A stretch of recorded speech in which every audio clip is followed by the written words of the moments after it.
पालमपुर नाम का गांव था। वहां एक महिला रहती थी। उसका नाम कमला था। उसका एक 7 साल का बेटा सूरज था। वह गांव में ही कुछ छोटा मोटा सामान बेचकर अपना गुजारा करती थी। बेटा, तू ही मेरा सहारा है। मैं तुझे बहुत पढ़ाऊंगी, चाहे मुझे और ज्यादा काम करना पड़े। तू मेरा राजा बेटा है। मैं चाहती हूँ कि तू बड़ा होकर बहुत बड़ा अफसर बने, जिससे तू अपने पिता का नाम रोशन कर सके। हाँ माँ, मैं बहुत पढ़ाई करूँगा। जब मैं बड़ा होकर अफसर बन जाऊँगा तो मैं तुमको कुछ काम नहीं करने दूंगा।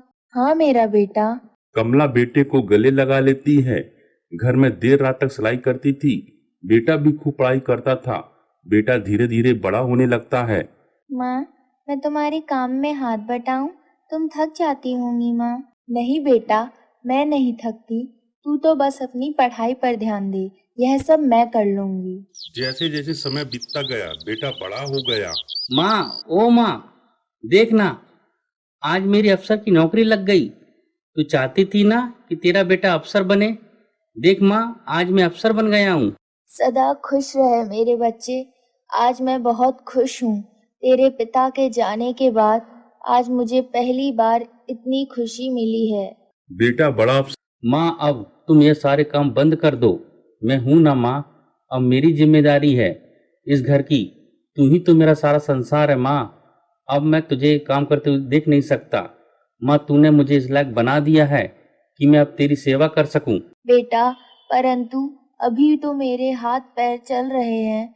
जब मैं पूरी तरह बुढ़ापे से कमजोर हो जाऊं, तब मैं अपना काम बंद कर दूंगी। नहीं माँ, मैं नहीं सुनूंगा। अब आपको काम बंद करना होगा। आपको मेरी कसम है माँ। बेटा, अपनी कसम ना दे तू। ठीक है, अब से मैं काम नहीं करने जाऊंगी। अब तो खुश? हाँ माँ, अब मैं खुश हूँ। बेटा, पर तुझे भी मेरी एक बात माननी पड़ेगी। वह क्या? तेरी मैं जल्दी से शादी और करवा दूं, जिससे मैं बिल्कुल निश्चिंत हो जाऊंगी। बोल, तभी मैं अपना काम बंद करूंगी। ठीक है माँ, जैसा तू चाहेगी वैसा ही होगा। घर में बहू आ जाती है।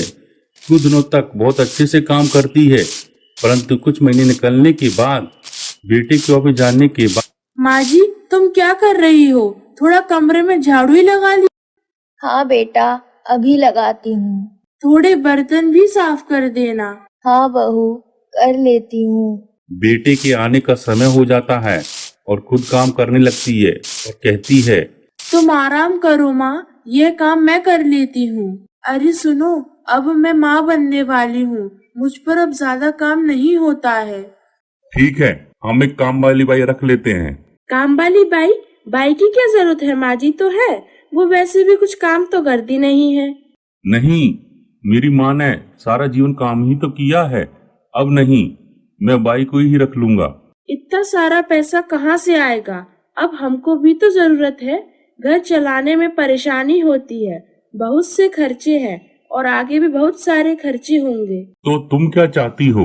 मुझे कुछ नहीं सुनना है। मैं अपने मायके चली जाती हूँ। बच्चे को जन्म अपने मायके में ही दे दूंगी। आप रहना अकेले अपनी माँ के पास। अरे नहीं, ऐसा मत कहो। मैं तुम्हारे बिना रह नहीं सकता। तुम जैसा कहोगी वैसा ही होगा। मैं कल ही माँ से कह दूंगा। दूसरे दिन बेटा ऑफिस के जाते वक्त माँ से कहता है, माँ, तुम अपनी बहू के साथ कुछ काम में हाथ बटा लिया करो। वह अकेली काम करते करते परेशान हो जाती है। हाँ बेटा, कर लूंगी। अपना ही तो घर है, तू चिंता ना कर, मैं सब कर लूंगी। यह कहकर बेटा ऑफिस चला जाता है। माँ जी, ये सारे बर्तन जल्दी से साफ कर दो। उसके बाद झाड़ू पोछा कर लेना। जरा मेरी कमर में दर्द हो रहा है। ऐसा काफी दिन तक चलता रहा। बहू आराम करती रहती, माँ सारा दिन भर काम में लगी रहती थी। बेटा भी अपने माँ को काम करते देखता और अपनी पत्नी को आराम करते देखता, फिर भी कुछ नहीं कहता था। बहू ने धीरे धीरे माँ को खाना देना भी कम कर दिया। पेट भर खाना भी नहीं देती थी। एक दिन माँ ने अपने बेटे से कहा, बेटा, अब इस उम्र में मुझसे इतना काम नहीं होता, तू काम वाली बाई रख ले। माँ, मैं इतने पैसे कहाँ से लाऊंगा? काम वाली बाई को देने के लिए घर के खर्चे भी तो हैं। अभी कुछ दिन और कर ले, मैं जल्द ही कुछ करता हूँ। बेटा, बहू तो मुझे पेट भर खाना भी नहीं देती, उससे मेरी भूख शांत नहीं होती। बहू यह बात सुन लेती। क्या कहा? मैं तुम्हें खाना नहीं देती? इतनी थाली भर भर कर तो खाना खाती हो। इतना पैसा कहाँ से आएगा कि हम तुम्हारा पेट भर सके? सुनो जी, मैं अब इस घर में एक पल नहीं रुकूंगी। तुम्हारी माँ मुझ पर झूठे इल्जाम लगा रही है। तुमको यहाँ रहना है तो रहो, मैं चली। तुम चली जाओगी तो मैं कैसे रहूंगा? मैं भी तुम्हारे साथ चलता हूँ। बेटा और बहू अपना सामान लेकर घर से जाने लगते हैं। तभी कमला उनके पास आकर बोलती है, बेटा, बहू, तुम मुझे इस उम्र में अकेला छोड़कर कहाँ जा रहे हो? बेटा, तू तो मेरी सारी जिंदगी भर की पूंजी है। तू चला जाएगा तो मैं किसके सहारे रहूंगी? मुझे नहीं मालूम कि तुम कैसे रहोगी, परंतु मैं अपनी पत्नी को नहीं छोड़ सकता। और वह यह कहकर घर से चले जाते। हे माँ, मैंने ऐसा क्या किया जो आज मेरा परिवार मुझे छोड़कर चला गया?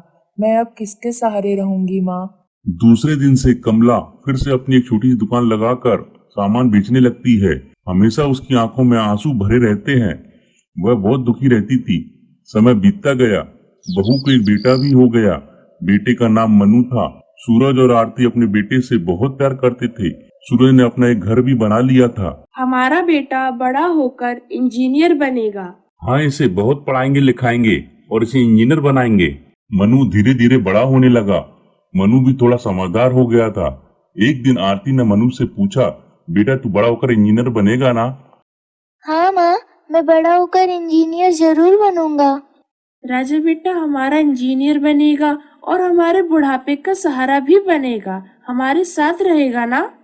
हाँ माँ, मैं बनूंगा, पर आपके साथ नहीं रहूंगा। मैं तो विदेश में जाकर रहूंगा, वहीं पर नौकरी करूंगा। तो फिर तू हमारे साथ नहीं रहेगा? नहीं, आप दोनों यहाँ रहना और मैं विदेश में रहूंगा। तो फिर तू हमारा सहारा नहीं बनेगा? नहीं, आप दोनों एक दूसरे का सहारा बनना, मैं तो आपसे दूर रहूंगा। यह सुनकर दोनों का मन उदास हो गया और एक दूसरे से कहने लगे, मैंने भी तो अपनी माँ के साथ ऐसा ही किया है ना। भगवान मुझे इस बात की सजा जरूर देगा। हाँ, आप सही कह रहे हो। हमने माँ को छोड़कर बहुत बड़ी गलती की है। चलो अपनी माँ के घर चलते हैं, उनसे माफी मांगेंगे और उन्हीं के साथ ही रहेंगे। सही कह रही हो, अभी भी कुछ नहीं बिगड़ा। दूसरे ही दिन बेटा, बहू और पोता तीनों माँ के दरवाजे पर आकर खड़े हो जाते हैं। बेटा, तू मेरी बहू और यह मेरा पोता है ना? हाँ माँ, यह तेरा पोता है। मेरा पोता इतना बड़ा हो गया और मुझे मालूम भी नहीं है।